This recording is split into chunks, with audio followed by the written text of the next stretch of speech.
Start the damn thing. Start thing. It's playing. Let me get off of. Oh shit! I closed the whole damn thing. Let's get off of Reddit. Oh Don't never shit. comment. I'm a lurker. I just lurk around. What's up, dude? Not much. Welcome to the pre-show, everybody. Taylor's going to talk about Wakanda Forever. I will, yeah. We're going to talk about some people passing away, and there was not really any more news than that, man.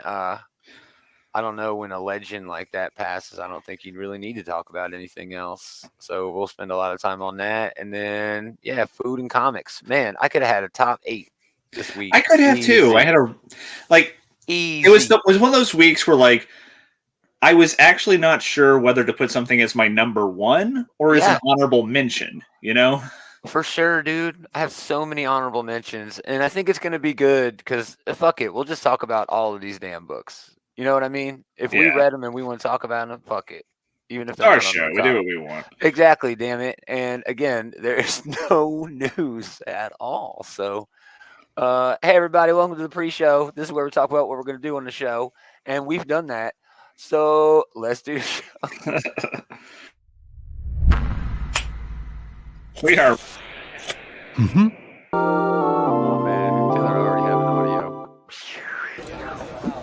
Oh, yes. Oh, yes. I hate this. It is revolting. More? Please. That's all these fuckers coming back. Can't believe they come back. I guess I'll need to see if that Star Trek would be in the top 3. Oh my gosh, this guy. Hope your audio don't do that the whole time. What? Your audio was a little weird. It's just because the music's playing. Greetings, geeks. Welcome back to another episode of this Geeky Comics Outright Geekeries comic book shit talk show. Shit talk show. It's Gomer and Taylor hour. How's it going, dude? What's going on? It's going pretty well. That's good. It's good. Definitely enjoyed it. So yeah, we got the mixture of the sad and the good news this week. Yeah, we're definitely gonna get into that. Segment 1, mine will be real quick. Did you happen to catch the 3 minutes of Studio Ghibli on Disney Plus yet? I didn't see the full thing. No, I saw that they Only were 3 minutes. Well, man, I need to get on that then because it's on Saturday. Yeah, I'll pause it. All right, everybody, we're gonna pause it. No. I'll just watch it right after. Yeah, it's actually quite good, man. It's quite good. Well, yeah, it's exactly what you expect. And I expect it to be delightful, so I am glad to see that. Yeah, it's directed by Katsuo Konda, music by Ludwig Göransson. It's called Star Wars Zen, Grogu, and Dust Bunnies. It focuses on Baby Yoda. So there you go. And it was quite good. But I didn't watch it. But I know he did. So this is it. We're going to talk about Wakanda Forever. There will be spoilers, y'all. Yeah. There will be. There will be. This is hard to talk about without spoilers, honestly. Yeah, there's a lot of spoilers. Yeah. And I didn't see it. But I know all the spoilers, right? Yeah. Go ahead. All right. So I guess do what you need to do to talk about the movie. Because it was from what I've heard, it's been great. To start off with, yes, it is a great movie. It's one of the best ones they've done in a while. Oh, awesome. His audio is just going to keep going in and out. You still there? Am I not? No, you're back now. But it is. Maybe it's because I'm fiddling with the wire there on my headphones. I don't know. Yeah. Get another. All right, can you hear me? Yeah, get another fidget. All right. Anyway, okay, so to start off with, yeah, the movie is great. It's probably the best one they've done in a while. Nice. I would wholeheartedly recommend it. Is it better than the original? No. Probably not. Or at least it's not as impactful as the original, it was never going to be able to do that, Now I know, and again, there's spoilers, so I know he's in this for, like 5 minutes, but the reason the first one is so good is because Killmonger is such a good villain. I'm sorry. That's why. Everything else in the movie is great, but Killmonger is amazing. As far as bringing back Michael B. Jordan to be in it for that little brief moment, they did it in a very effective way. And they actually, it's not just they had the infrastructure in place by going to the ancestral plane or whatever. They make it a really clever part of the story. So I guess this is here where we really get into spoilers quite heavily here. But yeah, there's artificial chemicals. There's super soldier serum basically at work here.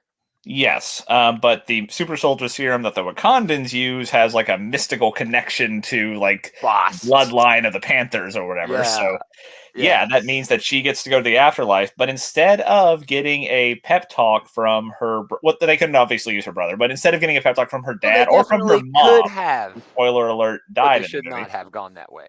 They should not have. That would have been crass. Yeah, that would have been not great. Yeah. But anyway, so she meets Killmonger instead. And it's really clever the way they did that because she was in a place where her anger was overwhelming her. Her headspace was such a way that she wanted to see the person in her deepest part of her heart who wanted to guide her towards revenge. Right. And that's what Killmonger does because that's Yeah. who Killmonger is, you know? Yeah. And I sort of chalk, and again, I haven't seen it. I've read all of the spoilers. I've read detailed descriptions. Why? Because I don't give a shit. But I've sort of, in my own head, because again, I haven't seen the scene, compared it to when Eric himself goes. And his vision over there isn't the most positive experience. No. You know I what mean, I he mean? did go It's see his almost own like a dad, but fever dream, dude. yeah. You know? His vision was kind of heartbreaking because you could see that his dad was, you know, glad, like, you know, he still loved and accepted his son, but he could see his son was going down a dark path. Well, it But was here, guilt. It was the guilt of the father, man, and yeah, that was what that whole thing was about. How the sons have to carry the guilt of the father. But anyway, in that context, I think that sort of happens in this movie too. But yeah, it's not so much with guilt, but with it's rage. sorrow. Well, It's there's rage. Yeah, there's definitely rage, but it's it's with like loss and it's loss. remorse. Yes. Yeah. Yes. Yeah. And that's really that's really the heart of this movie. Is it is a movie that examines loss, remorse, and how that can lead you down a dark, dark path, which it almost does to Shuri here. So, Mhm. Queen Ramonda had been killed by Namor. Oh man, you About spitting halfway out through. all the spoilers. Yeah, so about like, well, we're in spoiler zone here, you know. Yeah, and Yeah, not about like in hand-to-hand combat or anything. He just floods the place and she drowns, yeah. right? It's not like He he's leads an attack yeah. on Wakanda, and he himself like basically bombs the throne room with like the water grenades that the not Atlanteans but Tomacolans, I think is what they're going with. Yeah, let's just call them Atlanteans because I can't pronounce I'm not that. sure what the name is for like the people from Tomacoa or whatever. So I'll Yeah, just stick with Atlanteans, even though I know that's not right. yeah, I can't Um, pronounce it. yeah, Namor's people use There you go. There water you go. grenades.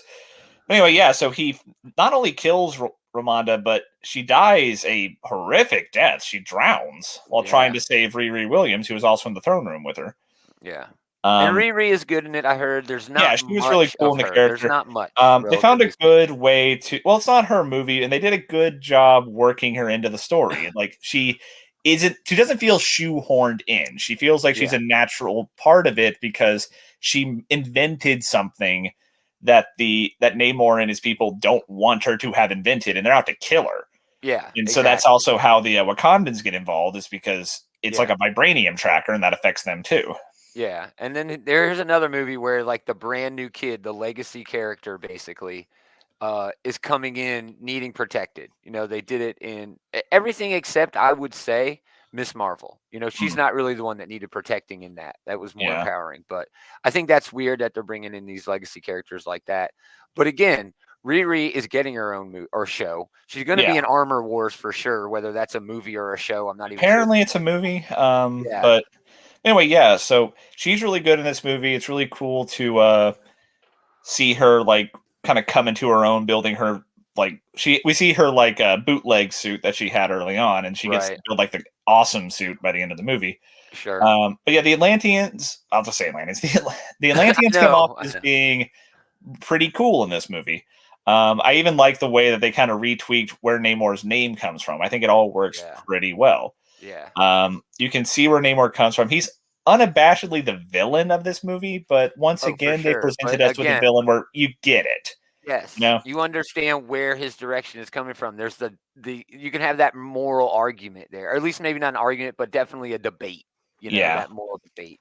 But what about the end when the big reveal that there is a Black Panther Junior running around? I don't even know why they would bring that in. Um, that doesn't make any sense to me as part of the overall MCU, and I'm not sure if it because I haven't seen it, but I'm not sure did that even add to It like the was movie the because that's the post-credit post credit. scene. I mean Yeah. that's usually something that is So does wildly it add important. anything to the plot? No, Yeah, I would say not. I think that's kind But of weird, man. but the whole it's impossible to separate this movie from the circumstances around its creation. Sure, They were expecting to make an entirely different movie. But right. when Chadwick Boseman died, I'm still not sure if it would have been the better move to recast the character, and I'll never know for sure. Yeah, me neither. But That's the hard question, and it's an yeah, argument that we should stop having. we Okay. should. I mean, there's nothing Yeah, we can do about it. yeah. We can't see alternate timelines. But And that I being prefer the said, new argument where there's going to be another universe where a different character, or different actors maybe. playing the character. But going down the path they did, I think they did a great job. I do think Yeah. that they did refocus the movie on loss, but I do think that that post-credit scene is meant to be part of Hopeful that and message, bright. right? That Hopeful and bright. yes, there is loss, but it's not the end of the world. That life Yeah. does go on, that there is still good down the pipes. Yeah. And so as part of that, I think it was a good post-credit scene to include, Yeah. It My was biggest heartwarming. It really my was. biggest takeaway from this, and the only reason now, because that I would even think about going to the theaters and seeing it, because this is all I've heard, is how fucking badass Angela Bassett is in this as Oh, Queen. she is a boss in this They're movie. saying like Oscar I can see it. Yeah. nominations for this movie. Imagine that Angela Bassett winning her first. She's never won an Oscar. This bitch has been in so many amazing fucking things. How does she not have That's that so weird to trophy? me that she It is hasn't. Yeah. so weird. No, it ain't weird. We know why she ain't got it. We'll let the Well, bullies talk about that. Leroy, she could Eli, if y'all definitely get listening, some consideration for this role because she gets to display a lot of emotion. She gets to be angry. She gets to be yeah, wounded. She also gets to be powerful. She gets to be the wise counselor. And that's another cool thing. Going back to Shuri's story here. So when right after it happened and she becomes the Black Panther, she was in a place where all she wanted most was revenge. right, And right. so she goes to see Killmonger. But in the moment of ultimate decision, she sees her mother instead from the Oh, and ancestral. I know that scene because that Yeah, scene calls back to the fight scene where him and M'Baku in the first Black yeah. Panther. Show him Yeah, who she you calls are. out, "Show him who you are," and It's it's like truly a showing almost brilliant upside down moment. or right side up, Yeah, and it was upside down because oh man, because the direction of that is just so perfect. it Again, was I've read really at least a powerful. It dozen was reviews of this. beautiful. And it was a great like she came to her when she needed her most, Right, to pull her back from the darkness. right. And it All right, works really, really well. all right. So, final bit on this: where do you see these characters moving forward? Because yes, I think they have a Black Panther problem now. All right. Shuri is now the new, defender of Wakanda, the new Black Panther. She Yeah, got but the she is not artificial the shit. queen, so it's an interesting little kind of gray area that she's Well, standing in. T'Challa wasn't king He when he was. He was started king. out either. Well, yeah, that's true. When he started, yeah. By the Yeah, time we his got first to him, he suit. was king. But Well, not in Civil yeah, War when he debuted in not in Civil Civil War. War. You're right. You're right. But I'm just saying they could definitely go in that direction. What do you see for them? Like moving forward, especially Namor. Because I mean, they could Namor. always throw Shuri in something now. They were throwing the Dora Milaje in the fucking Captain America show. So, Well, and I that will was say, badass. yeah, I will say first of all that I fully expect all these characters to show up in the next Avengers project.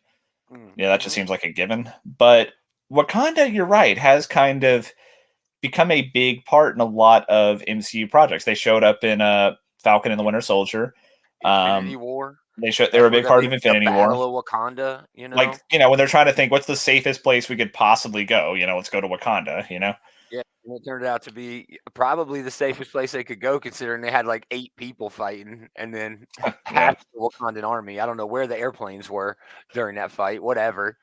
Um, But yeah, anyway, M'Baku, we got to see more M'Baku. Okay, And Baku's he's a lot of fun. charismatic. He gets to be a really big part of this movie too, because Yeah, he gets to be the voice of reason in a lot of situations. yeah. I've seen people point out in the first movie that they did a good job subverting the angry black man trope with him, Oh, and for sure, they do for an even sure. better job of that here, I think. Yeah, dude. Even the fact that when he first shows up, he is literally an angry black man.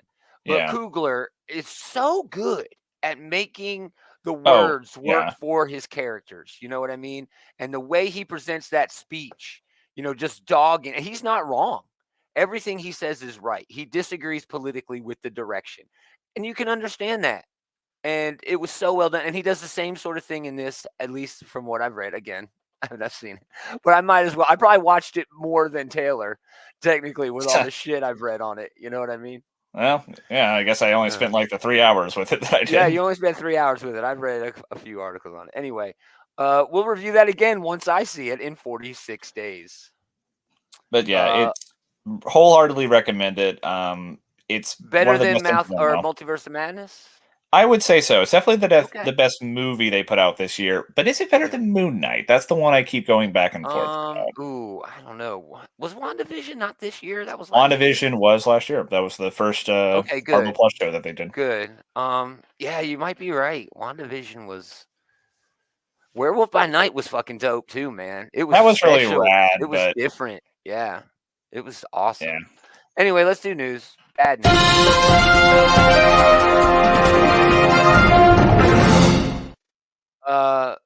First we're going to mention Carlos Pacheco. He died of ALS earlier this week. He's known for his work on Superman, Green Lantern, Captain America, X-Men, and so much more. His birthday would have been, I think, this week. Spain. He was born in 1961. He had an exclusive contract with Marvel. In September, he revealed that he was diagnosed with ALS, also known as Lou Gehrig's disease, and yeah, he passed away. This is probably one of his most recognizable covers. He also did a lot of shit on like so many cool Avengers stuff and all kinds of good stuff. And he will be missed, man. He really will be missed. He had a lot of years of work. I mean, yeah, he was 60, or yeah, he was, pretty old, relatively speaking. But man, he had a lot of fucking years left in him, and he is definitely missed. I mean, dying in your 60s is definitely before your time these days. Yeah. Oh, definitely, definitely. And speaking of that, I mean, I didn't even know how to even start to talk about this, man. Kevin Conroy, the voice of Batman, passed at 66 of a short battle with cancer. I'm not even sure what I can say except this is I've been reading comics since before I can remember, way before the 1990s animated series came out. I was a teenager. It was definitely made for me, but his voice is the voice I hear when I read a lot of Batman this week. Batman showed up a few times in books I read this week. Well, you are far from alone because his is the definitive voice of Batman for so many people. Yeah. Batman the Animated Series really defined the character for so many people. And he was such a big part of that. He was perfect as the voice of Batman. I just don't. Mark Hamill, who literally is the voice of the Joker that I hear whenever I hear the Joker too. He voiced Joker opposite Conroy. He said Kevin was perfection. He was one of my favorite people on the planet. I loved him like a brother. He truly cared for the people around him. Just, boilerplate sort of stuff, but it's Mark Hamill saying it, so it means more. You can always count on Mark Hamill to tell it like it is. So when he tells you that this guy was a great person, you can be damn sure that he was. So yeah, you and I know Kevin, the voice of Batman, and that's such a big part of the character for us. But to see all these people come out and talk about him as a person, the side of him that we don't know as much, it really does tug at the heartstrings. Because you can really tell that he was such a what's her name? Tara Strong. Tara Strong, yeah. Oh, she came out and just had this beautiful eulogy for the man. It had me tearing up, dude. I mean, and he reached out to people too, right? Like, because Kevin Conroy got to be known in the industry. He got to be in these shows, and he would tell producers and directors and casting directors, this is who you should hire. You know what I mean? I worked with them. They're going to show up. They're going to nail their lines in 3 takes, and you're going to love the first one. And shit like that. You know what I mean?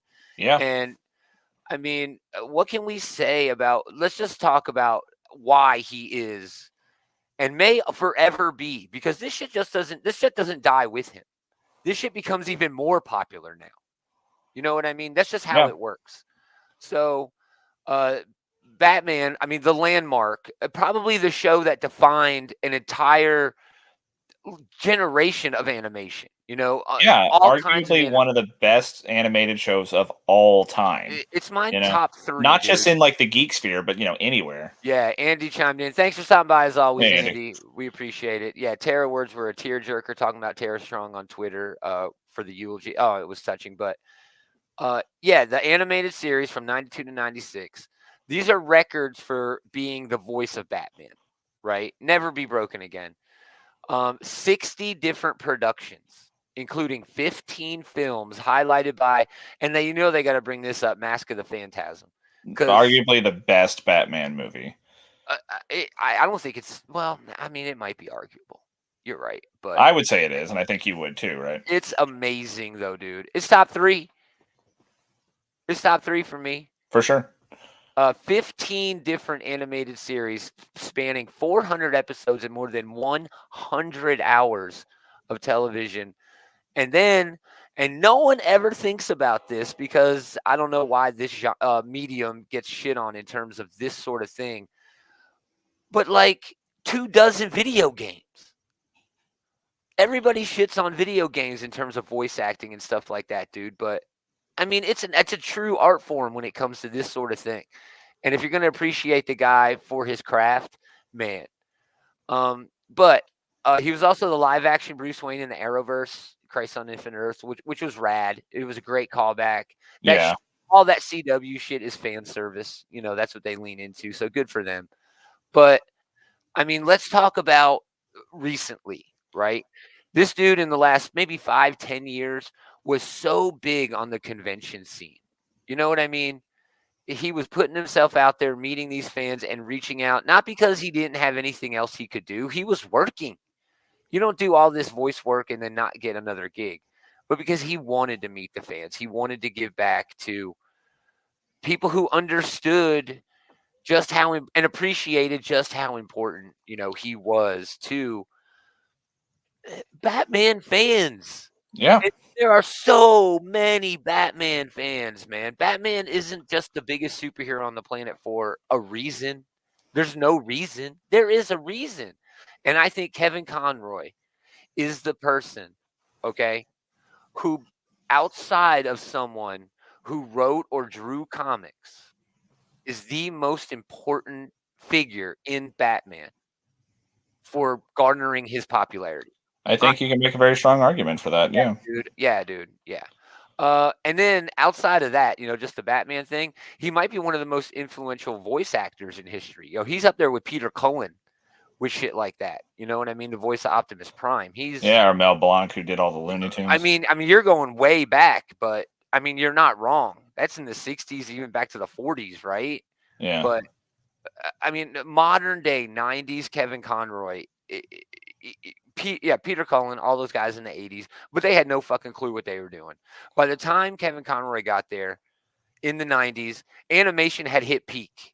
We had the TMNT, we had the Batman, which led to the Superman, which led to the Batman Beyond, which led to the Unlimited. He worked in all of those, by the way.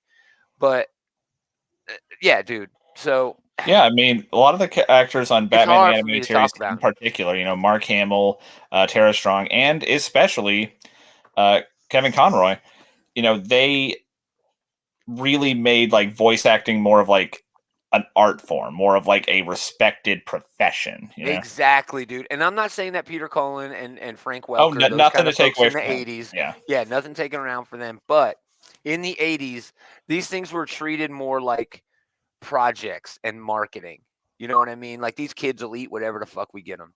Yeah. By the 90s, when especially Batman the Animated Series, dude, it took care of its audience in a way. That's why it's such a special show, really. It took care of its audience in a way that other animated series outside of Teenage Mutant Ninja Turtles, I always go back to that because that show did take care of its audience.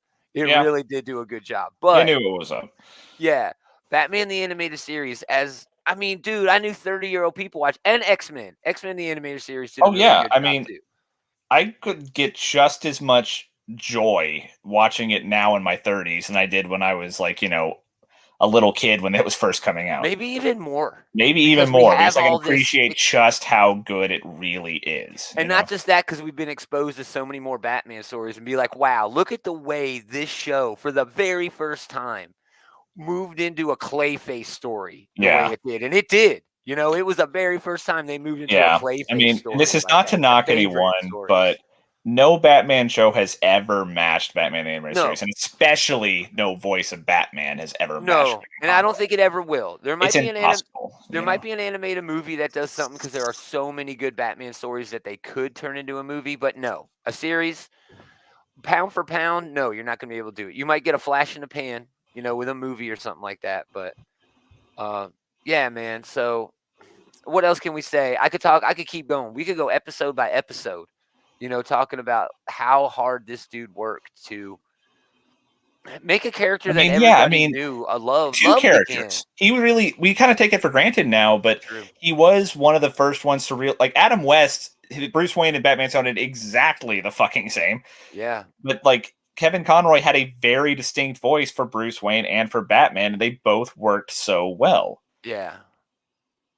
Yeah, Andy, the Batman, the OG animated series, best of all time. Now, when you say OG, we ain't going back to like Super Friends. Batman, the animated series. Yeah, well, Super Friends, that made this make for an interesting comparison, right? Because like, look at old shows like the Super Friends or like G.I. Joe or something, and like everyone's talking like this, you know? Yep. Like, everybody's here. They sound like heroes. A lot of times, Batman, he still sounded heroic, but it was because he was a hero. It's like Conroy didn't give you so much. Again, that's what we're talking about when he respected the fans. He respected the people who knew what was going on. Yeah. And he made it believable. He made it believable. Yeah, these last few days we've been seeing a lot of like his greatest hits from across the different shows he did as Batman. Mhm. Of course, you have I Am Vengeance, I Am the Night, I Am Batman. You also have his most empathetic moment, his most heartfelt moment with Ace in Justice League Oh Unlimited. my gosh, dude. Like, For heartbreaking the stuff. compassion in his voice, you know? He Yeah, had so much range to a character that often is just kind of given like one note to work with, you know? Yeah. He used to do like podcasts and stuff where he would do those voices, but do like the lines from the Bale, the Christian Bale at the end of Dark Knight when he's like, "They'll hunt me, you'll hunt me too." He did that, and you just close your eyes and listen, like, "Oh my gosh, fuck Bale's Batman voice." You know, they should have just like Conroy do all the voiceover for that. It's not to knock any actors or voice actors who have played Batman since then, but you can't do better than Kevin Conroy. Yeah. If that's one bad thing we could say about the guy, he's ruined every other Batman forever. No one else lives up. Yeah. All right, moving on. We only have like. Oh wait, hold on. We got a comment, Andy. Thanks for calling out that Ace moment. Oh yeah, for sure, Andy. That Ace moment. Anytime there's a dog involved in anything, especially animation, for some reason. Not that Homer, the one where he Ace from like the Royal Flush Gang. Oh, okay. Where it's the child. There is that Ace the Bat Hound one as well. There was an episode I think about that in the original series. Yeah, that one was a little bit. That's that. Whenever there's a dog involved, it gets you. It gets you. Also, when a dying child, yes, it also gets you. Oh, sure. That doesn't hurt me as much. You know whatever. What I mean? Man, if you had seen this episode, it would be. No, I've seen them all. Multiple all right. times. This wasn't an animated series. This was Justice League Unlimited. Oh, well, I haven't watched as much Justice League Unlimited. That's really good. I recommend it. But yeah, Kevin Conroy was great in that too. It's great. All right. The only comic news we have this week. Again, there were so many comics. The comics themselves are actually the news. Timeless #1 is coming out. They did this once before. They're doing it again on December 28th. Kang witnesses a shocking look at the Marvel Universe to come in Timeless #1. Now, basically what this is Marvel Comics primer for the entire year of 2023. They're going to put and maybe even beyond, usually beyond. It's only 12 little stories, usually 2 runs. Anyway. And we should also point out it's them hyping up Kang. Oh, for sure. Well, Kang, they always. Hey, it's a good way to do it. You're not wrong. Okay, Kang is on the way, but dude, Kang, they always be hyping up Kang. Kang always be showing up all the time. He's gonna be the new big bad in the movies for good reason, Yeah, and Doom, and then Doom's gonna show up. But anyway, so here we go. It's a year-ending one-shot. It's gonna set up all of 2023. Jed McKay, Salvador LaRocca, Greg Land, and Patch Zurcher. The last battle of Kang the Conqueror, Tyrant of the Timeline, Master of the Endless Legions, warrior and conqueror. Shit, did Kang write this himself?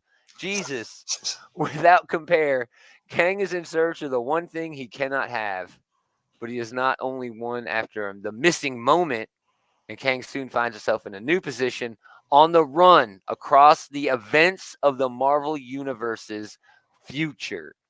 So he's searching for something called the missing moment. And these are the Time Lords, I guess he's talking to here. I think it's the Time Lords. Is that that's Doctor Who, isn't it? The Time Lords are the characters from Doctor Who, yeah. So Marvel owns Doctor Who now because it's on Disney Plus. They can use Time Lords. Oh. Anyway. Oh, is that for real? I thought it was just I don't know. Maybe that's happening. It could be, I guess. Mirrodin, all right. Is that why you haven't understood the main aspect of the missing moment of the tribulation events? What is that? What is this? This is very enticing. This is very exciting. Who's the Twilight Court? All right. Kang getting a team book. All right. Kang going to get his own team book. Now, I want you to see we've got a bunch of people on this page right here. Okay. But then, especially this dude in the background with the white hood, who is that dude? That dude looks awesome. Kind of looks like Taskmaster, but I'm pretty sure it's not. Oh, is that Taskmaster? I doubt it. Oh, that is a future Taskmaster. You called it. Dude with white hood, I guess is all I'm going on here, but yeah. But who the fuck's hand is that pointing out the side? I don't. Whose hand is Kang's because it's like whose hand black and silver. But... Oh, I got a hand. Oh, here's my hand. It's silly, dude. Anyway, that's exciting. And then this one, how will the missing moment shape the future of the Marvel Universe? We do get a lot of shit going on here, okay? We're starting at the bottom left. Luke Cage as the mayor. I'm glad they're keeping that after Dark Reign. I think there's a lot of potential there. I really hope they lean into that hard. Especially because Luke does not have his own book right now, I don't think. Yeah, they'd be fools not to have fun with that status quo, like they're doing in Daredevil, like they're doing in Thunderbolts, all these different books. Yeah. I'm sure Spider-Man will eventually show up at his office if he hasn't already. I'm not reading that Spider-Man book anymore. But, oh yeah, that's going to be cool. I think that would be a whole lot of fun for them to get into that political intrigue. And also, and I know you haven't read the Daredevil series by Zdarsky and Chichetto. You did read Dark Reign. Not the ones before Dark Reign. Yeah. But they did introduce that brother and sister or husband and wife or whatever, like these capitalist assholes. So I hope they come back and are a big deal. This Spider-Man thing, I don't know what the fuck this is. They always doing shit with Spider-Man. Is that a Spider-Man that I just don't recognize? Spider-Man's got to be somewhere. I don't know. I assume it's Peter, but I guess that is not the outfit he's currently wearing. Yeah. Yeah. I don't know what this one is at the top. It looks hairy. Like beastie. I don't know what the fuck that's supposed to be. At the noon position. I don't know what. Yeah, they got like it looks like a hand there, but it looks like teeth behind it. I don't know. And it's like techno in a little bit of way. I don't fucking know. Yeah, but this one over here, Bishop, doing his thing. I don't know who this mutant is behind him.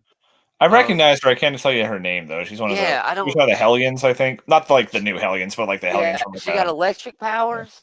Is that white hair and electric power? Her name might be Surge or something. Yeah. I don't remember that. He's more of an Electro, but I guess scientifically speaking, cool. It should be the same thing, but whatever. Oh, that's cool. That's cool. Oh, yeah. You're technically... Well, I don't know. Newton, I think, would debate you on that. But anyway, I love the idea of these sorts of books. Do they ever pan out 100%? No, because what are they? Basically commercials for all the books that are coming out later. But, hey, it's fucking... Kang doing, it's as good a way to do it as any other type of book. Yeah. Do. Yeah. So I'm definitely jumping on that. I'm all over that book. We will talk about it when it comes out again. That is all of our comic book news. Let's do food news. Yummy. It's a couple of good ones. Oh, that's good. I was braced for something gross. Yeah, nothing gross.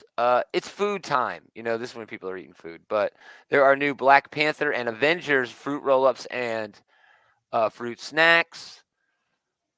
Inspired by, obviously, Wakanda Forever. We talked about that earlier. Really, I just want to do this because... That's harmless corporate synergy. Yeah. Comes with some tongue tattoos. The newest innovation of fruit roll-ups. You put the fruit roll-up on your tongue, and you take it off, and there's a tattoo on your tongue. Oh, that's a fun gimmick. Fruit roll-up. Yeah, very fun. The suggested price for these is $3.89 for a 10 count. Pardon me. The fruit roll-ups are $8. The Marvel Avengers are $4 for a 10 count. $7 for a 22 count. If you're buying the 22 count, you better have 5 kids. You fat fucks. Donuts, Hell Krispy yeah. Kreme. This one could be considered gross. All right, What are those flavors?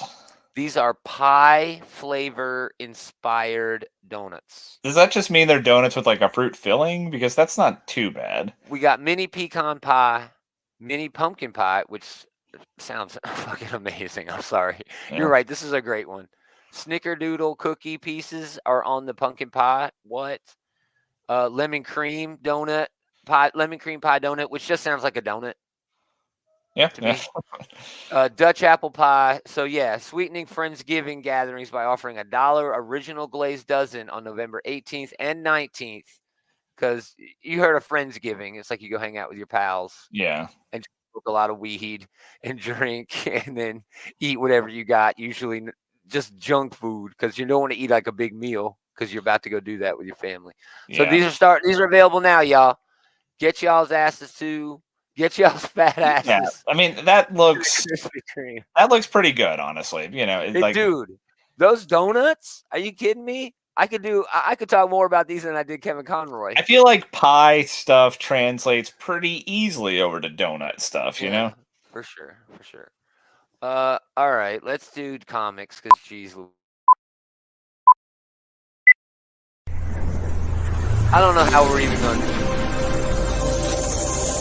Like, just go ahead and mention a few books. All right, my honest to goodness honorable mention this week was Mark Russell and Robert Melly's Traveling to Mars #1. Okay, basically it's a book about in the future everybody broke as hell.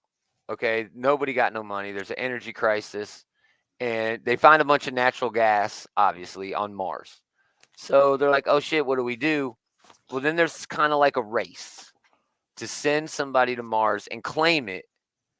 So they find this pet shop owner, or not even the owner, he's an employee, a pet shop employee from Alabama, just this good old boy who's got 3 months to live, but the low gravity of traveling to Mars will keep him alive long enough to get to Mars and then legally claim it for a corporation.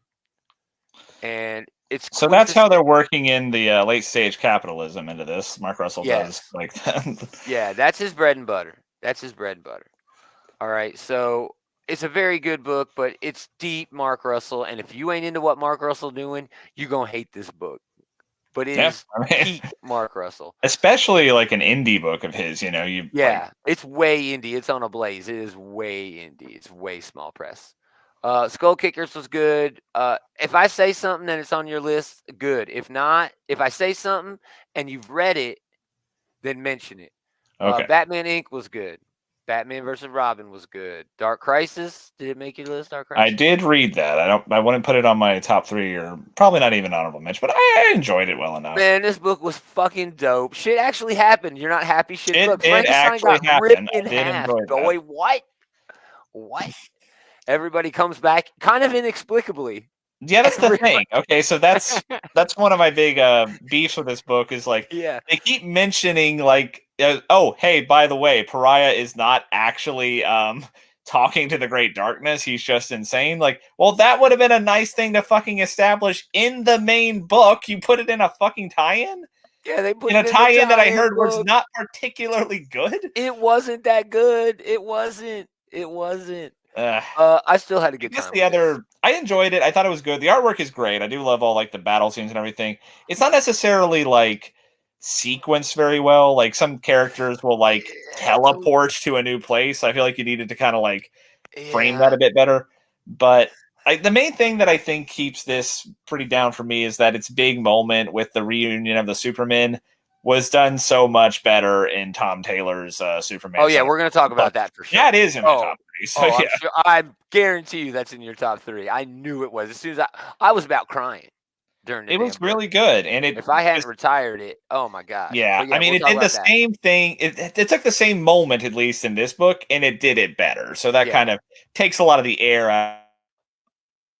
Yeah, for sure. New Golden Age, is that on your list this week? That is. Okay, good. That's actually ended up being my number one, actually. Oh wow! All right, we'll talk about that shit. And I had a then, hard time sorting through the dude, order. it was a big ass week, dude. That Skull Kickers book was good. Batman versus Robin was fucking awesome. The Battle of the Robins. I don't think that made your list either, but I mean, Nah. dude, there was Batman fought all his ex Robins in this, and it was fucking awesome the way he beat them.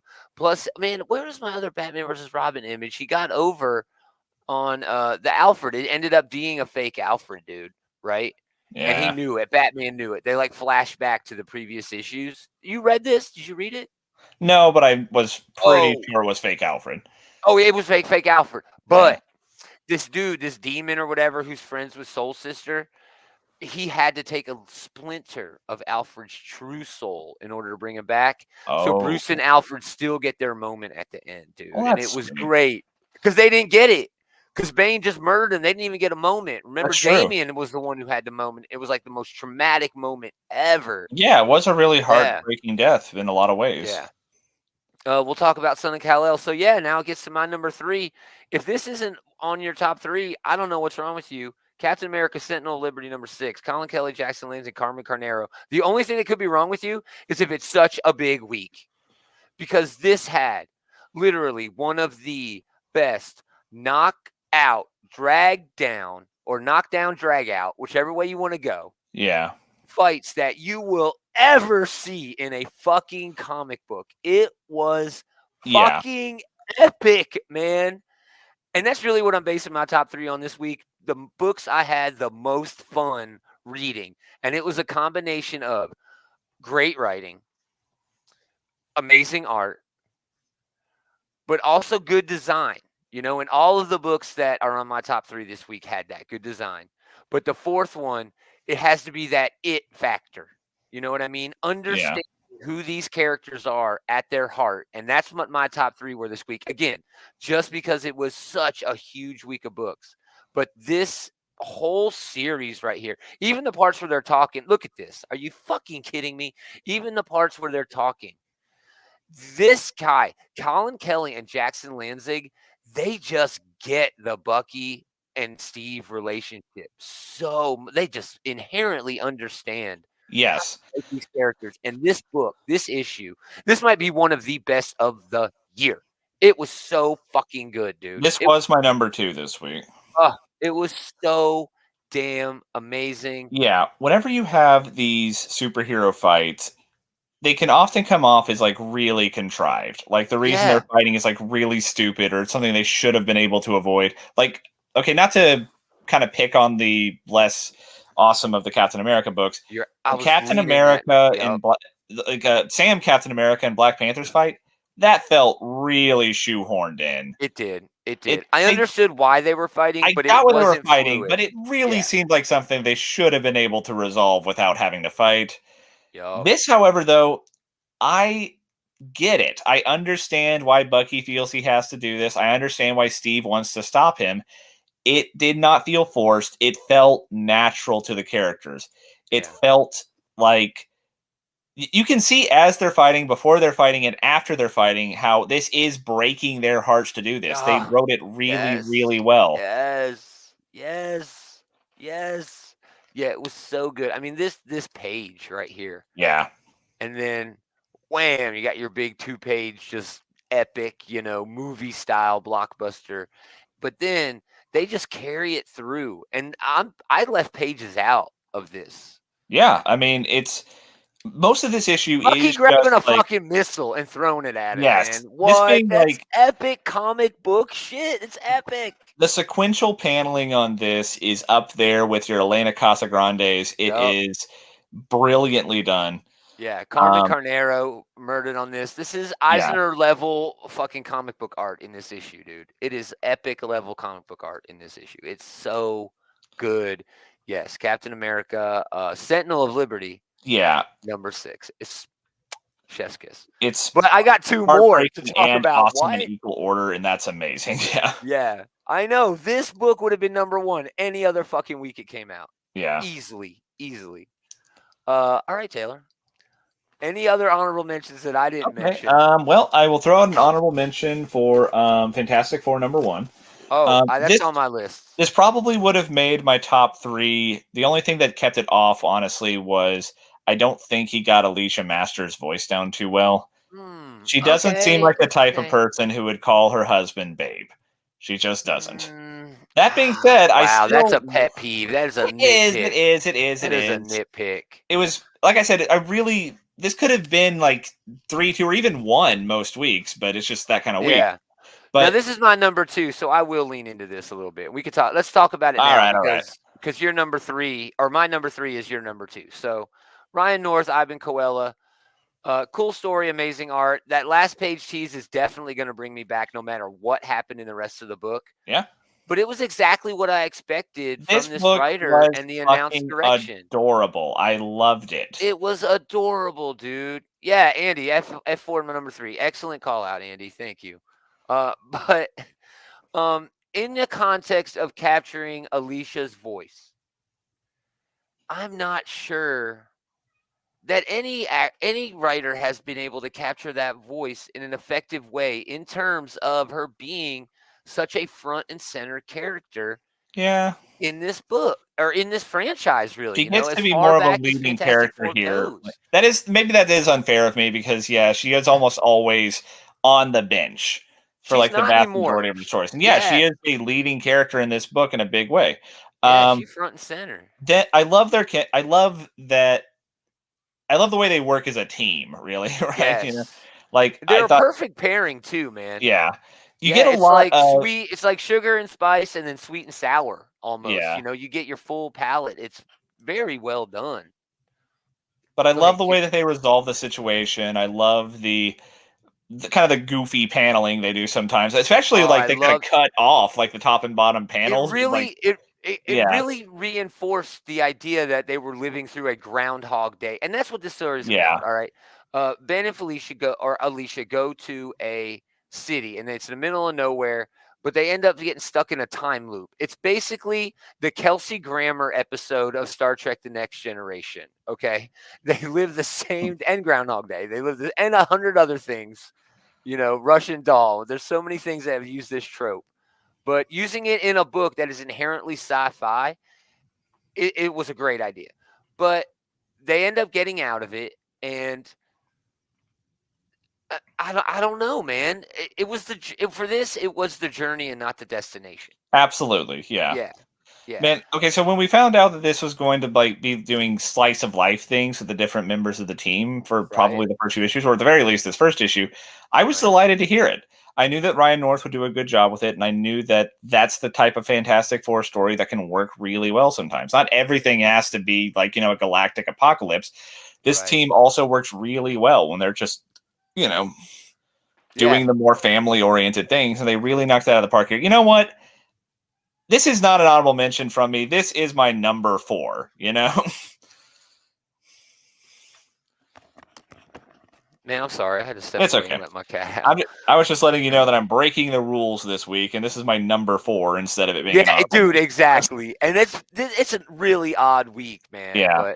But I'm really interested The to margins see were slim. I just had to come up with some reason to justify it not being in my top 3, and that was the best I could think of. And it was a stupid reason. You're right. It is a stupid reason because you're a way bigger FF fan than I am. Yeah. My favorite FF run is John Hickman's run, and the only reason it is because it's Hickman who's writing it. This was fucking fantastic. I had such a great time with this, and that Ivan Coella art and the design choices they made. It was perfect. Again, chef's kiss. That's my number 2, but that was just your honorable mention. So, a few more honorable mentions, I guess. Actually, yeah, I'll do definitely. these really quick. Also, I'll throw out an honorable mention for Wolverine number 27. This was kind of like a is this on yours? This is my number 1 book of the week. I can see why. This is earlier when I was saying I wasn't sure whether this is going to be an honorable mention or my number 1. This is the book I was talking about. Well, we can talk about this now, and then it could just be the Taylor show the rest of the fucking hour. Well, not much. I mean, we already talked about a lot of it. But, yeah. Ben Percy and Juan Jose Rip. Okay, this is a masterclass in storytelling. All right.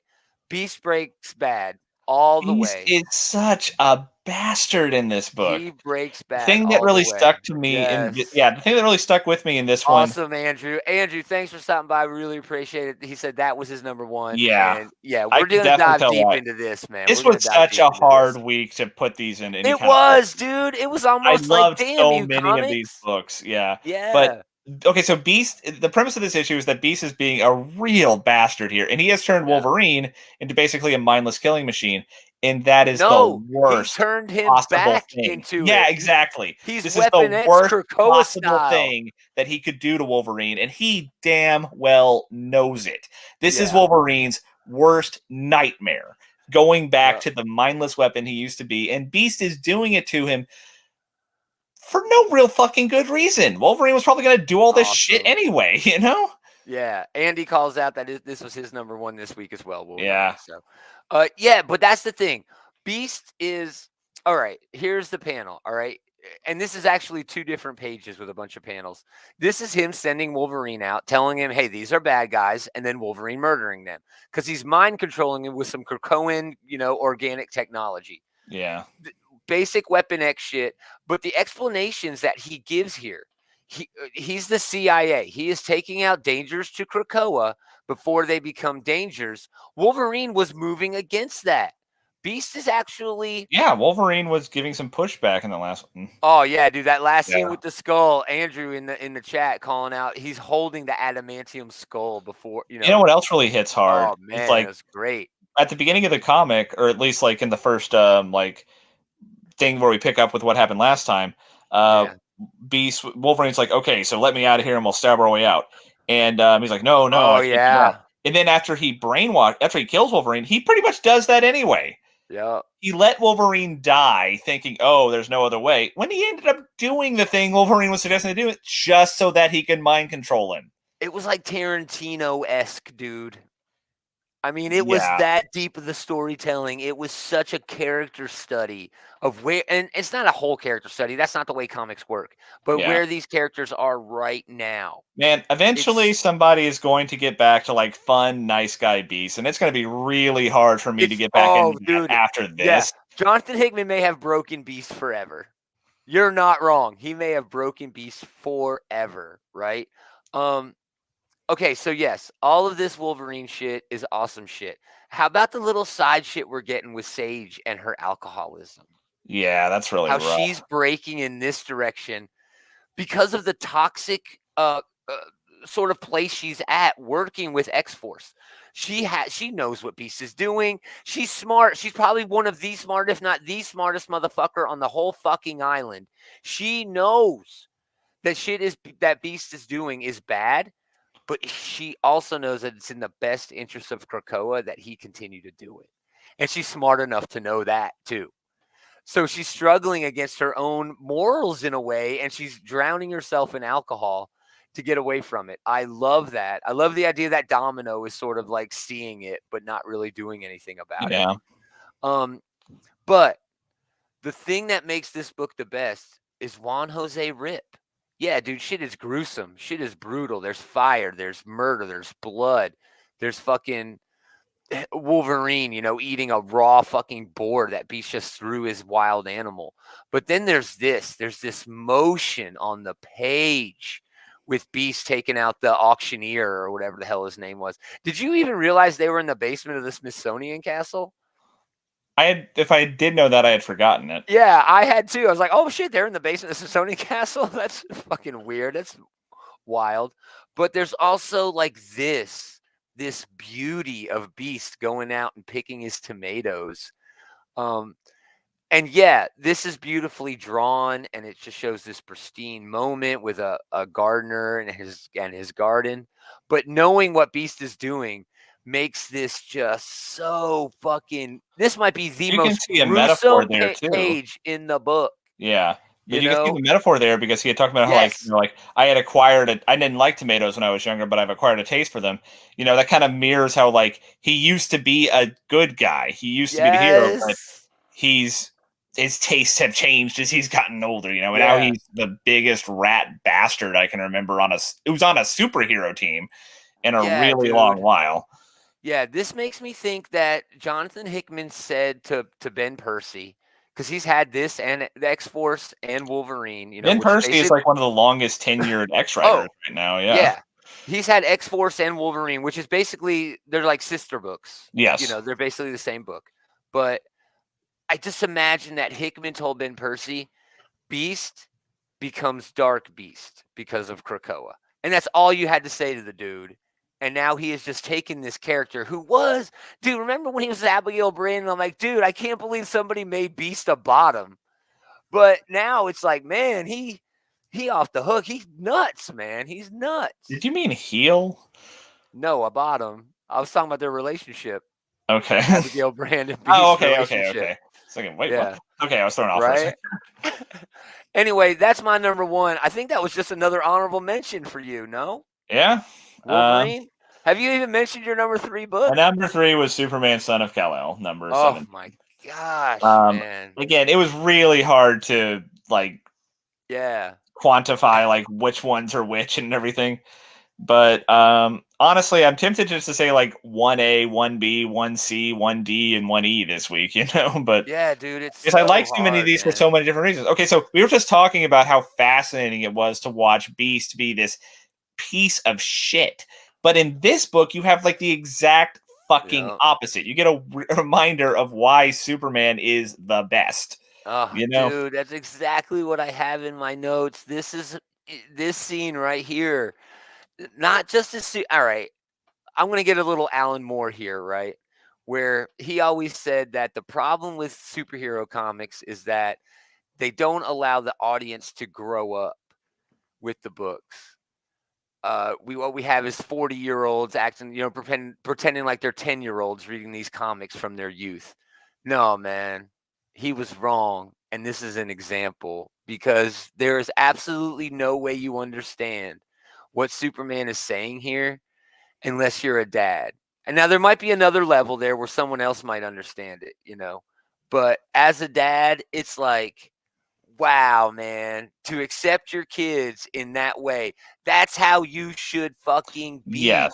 Tom Taylor Superman is now a super dad, man. Yeah, he has such a perfect understanding of the characters in these books.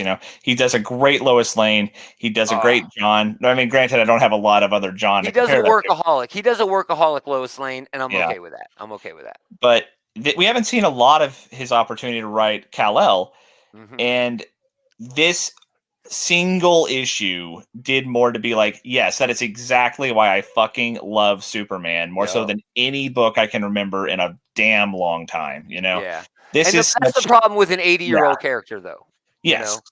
Yeah. But hey, Tom you know what? Taylor didn't give this guy a kid. This is one of those rare opportunities where you get to put Superman genuinely in a situation he has not been in before. How would Superman react to his kid feeling nervous about telling him something? Coming out, which is the best possible way to write even more. That makes it even more important. That's so relevant. That's specifically relevant to today in a way that they couldn't have been back in the Golden Age. Yeah.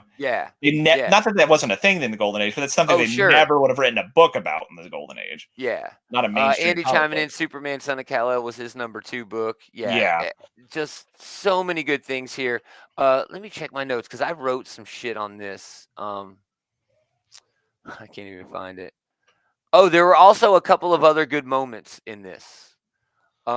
Like when John gets attacked by, what is it, Red Sun? Red Sin, I think his name is. Red Sin, my bad. Yeah. Red Sin, his powers are gone, and he's falling.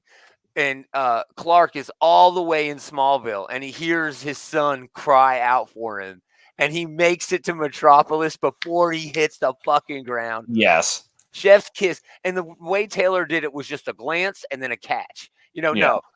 I respect my audience. They know what they're reading. They understand what's happening here. Yes. But then John's in the hospital, and Jay comes to visit him, and the guard is like, "No, sir, I'm sorry, you can't come through here." And John's like, "That's not going to work." And he walks right through him. Just these little moments that Tom Taylor puts in that are almost like these little rewards, these little nuggets of reward for people who have been with this book.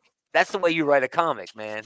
that's the way you write a fucking comic. It is, Big, and I also the small moments have to be just as big as the big moments in their own way. Speaking of going to the hospital and catching everything, I love that scene where it's like, I'm getting you to a doctor, and John's like, wait, and he's like, no, like there's nothing in the world that will make him wait to take his son to get help, Yeah. Yeah. Like, I love the father-son dynamic between them. I love the race at the beginning of this.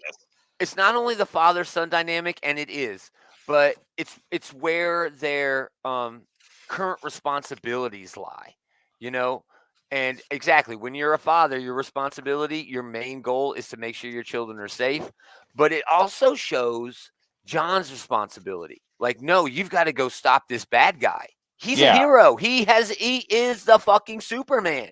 You know what I mean? And it's a great example because like they're both awesome people, but like it's interesting to see like where their priorities are in different places because of like, Superman will not wait for anything to go save his son, and John, being selfless like he is, doesn't want that. He wants Superman to go, save the day, I don't want to get in the way of you helping other people. It's brilliant. So well done. All these it's a great way to like not necessarily have a quote unquote conflict, but have like divergent ways for them to both be great Superman. people. Yeah, for them to both be Superman. Yeah, perfect. That's the perfect way to put it. It for really them to is, both dude. be Superman. Yeah, it really is. Not just be like the same, Yes. Yeah, man. So it's well brilliant. done. And my Again, God, this is another. This would be like so far out and ahead in number one most weeks, but yeah, this is another book that could be issue of the fucking year this year, dude. It was so well done. Banner week. Yeah, dude. Yeah. All right, that was just your number fucking 3. That was my number 3. My number fucking 2 was the Captain America book that we already. Oh, that's right. That's right. What was your number 2 again? My number 2 was FF. Fantastic Four. That's right. Yeah. Another one that easily would have been probably number 1, let alone in my top 3, most weeks. Yeah, in most average weeks. This was a way, way above average week. Best week of comics of the year, dude. Easily. Hard to argue. Yeah, easily. I definitely would say so, yeah. So yeah, what was your number 2? It's Captain America. Number 2 was Captain America. So number 1. Your number 1 was Wolverine. So yeah, my number 1 was the New Golden Age number 1. Okay, so I'll say from off the bat, wow, the main reason that this was my number 1 is because every other book we've mentioned, except for FF, was a continuation of a series I already knew to be great. Okay. And so this one like came out of the woodwork to bring me characters I love but haven't seen in a while and create a really interesting story, It was not only interesting, yeah. I had no idea it was going to go this way with the what's his name being sort of the hinge point of it all, looking into the future. Dr. Fate. Yeah, that was such a clever way to that was a great way to frame it because like it gives us like an excuse to like time jump. We have like our classic Jeff Johns moment where he has like the like sudden brutality that he likes to do, but that being said, but it was integral to the story because Dr. Fate is like, it always starts with me getting murdered. Yeah. And then we have great panels like this. Yeah, I love the empty etcher with Dr. Fate, and like you don't even notice like the stranger there upside down at first. Yeah. Let me just list this off because this was something that DC is really taking some pride in. Jeff Johns wrote the whole thing, but it was Diego Orlotegua on art, as well as J.P. Meyer, Scotty Hanna, Jerry Ordway, Steve Lieber, Todd Nauk, Scott Collins, Victor Bogdanovich, Brandon Peterson, and the great fucking Gary Frank. This book was all over the place, but that was the point of the book. Yeah. And Johns just seems to have a whole lot of fun diving into the DC history that not only he loves, but, and we've got to give the guy some credit, he helped create. You know what I mean? Yeah. For better or worse, he's diving into shit that, dude, I've been here for like 20 fucking years. Jeff Johns is one of those writers who defined a generation at one of the big two, Yep. Kind of like Bendis. He, in a lot of ways, he is sort of Bendis's like equal and opposite in a lot of ways. No, you're not wrong, dude. You're not wrong at all. He had a bit of a head start on Bendis in terms of recreating DC Comics. But yeah, as far as the Avengers as the main pivot point at Marvel Comics, that was all on Bendis, and that was his decade of decadence. And yeah, for a while there, the X-Men weren't shit because of the MCU. And I don't know if that was Jeff Johns' goal as well. I don't think it was, but for better or worse, yeah, dude, half of the DC universe right now, at least the really good parts, are because of him. Yeah. Yeah. I mean, he But reinvented Green Lantern. He, in a lot of ways, he reinvented the Flash back when him and Mark Waid both kind of deserve credit for reinventing Wally West. Oh, sorry, but I was an easy mark for this book because I love the Justice Society. I love these trips through the history of even the back where like here's some characters in this book that you definitely haven't fucking heard of, look but at here this where that they're I from. built. I built Yes. this shit just for this fucking podcast. Oh, and this isn't even. I think there were like 5 more. Yeah, this is not the full thing, but Oh my gosh, this was, and it's like I gotta read all this, and I did. I was intrigued. I was like, oh my god, I can't get enough of this shit. like even I'm a pretty big nerd, and some of these were like, are these actual characters from some in the past? Or are they making these up? No, they're all real, I think. Yeah, they all happened, dude. They happened in books that happened like before DC Comics was even a thing, and they sort of just inherited them because of weird associations, you know. Yeah. But I don't understand what this means for the future of DC Comics. That was the only problem I had with this. Yeah, I can understand that. This was definitely one big setup for something that I'm definitely on board for now, I will say. Yeah, but, and bear with me, with that said, have we not been burned by Jeff Johns setting something up? Doomsday Clock comes to mind. And as cool as that was, it led fucking nowhere, even though there were hints of it literally in this book. Rorschach, for some reason, showed up in this book again, you know. But, I mean, I don't know. I feel like I've been burned a little bit with these sort of things going on at DC Comics. I wish I could confidently say that what comes next is going to be awesome, but this issue was awesome. Oh, 100% agree. This issue was awesome. But, for example, and I'm just talking out of recent memory, when I finished House of X and Powers of 10, I was like, oh shit, the X-Men are going to be fucking nuts for the foreseeable future. They did have sort of an ad where Huntress, you know, Batman and Catwoman's daughter in the future, is going to have a pivotal moment. They leaned into the Legion. They leaned into not only the old school JSA, but also the JSA in the present, whatever that means anymore in the context of this book, are going to be meaningful. Can DC follow through? I hope so, because I hope so. They got teed up as well as you could hope to be teed up for an event here. Yeah.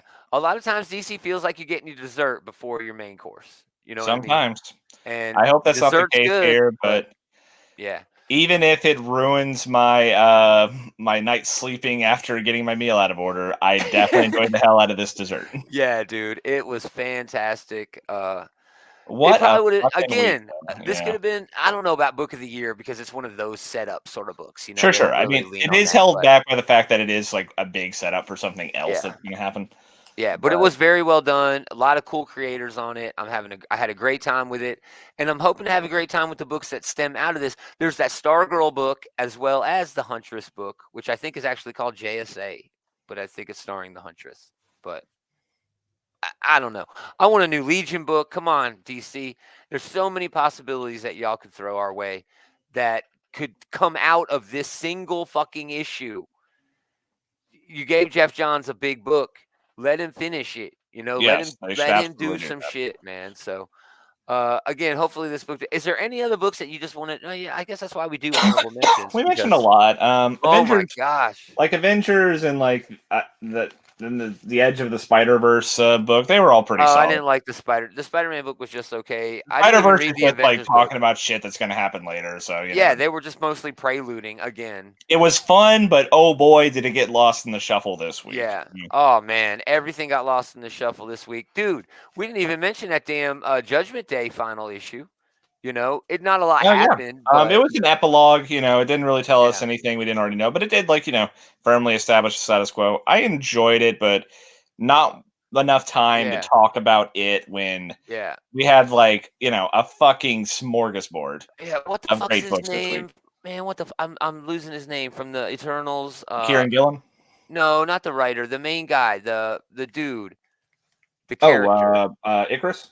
Icarus. Icarus is fucking heartbreaking.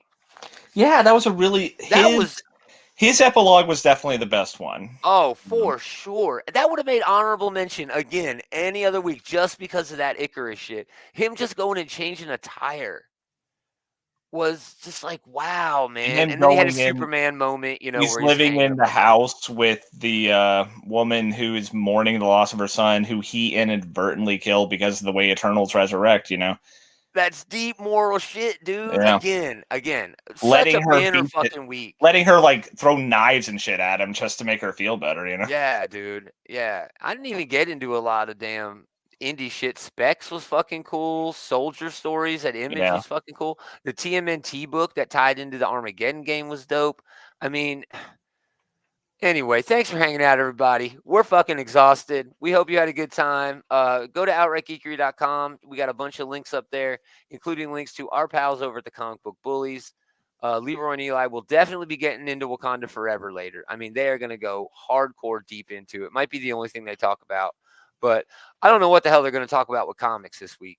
There were so many fucking books. Like, going into the show, I usually know, like, in advance, like, you know, these are definitely the honorable mentions. These are definitely the top three. But I was going back and forth from between some of these issues were going from being, like I said, honorable mentions. Should this be number one? Yeah, you know? dude. Yeah, man. It was such a rough week. But I mean, there are worse things to be able to have to complain about. Yeah. I mean, yeah. Yeah, go to those links. Also, we want you to go to Facebook, search Outright Geekery, go to the group. We got a link up there, but it's so easy to do. Outright Geekery. Go to the Facebook group, join up over there. Andy's always having a good time modding, throwing up fun memes and fun stories and shit like that. Please do that. That'd be a lot of help and good fun. But yeah, thanks again for everybody for hanging out. But most of all, thanks to this guy. Hell yeah. For hanging out with this dude. We're going to do it again next time. Same geek time, same geek channel.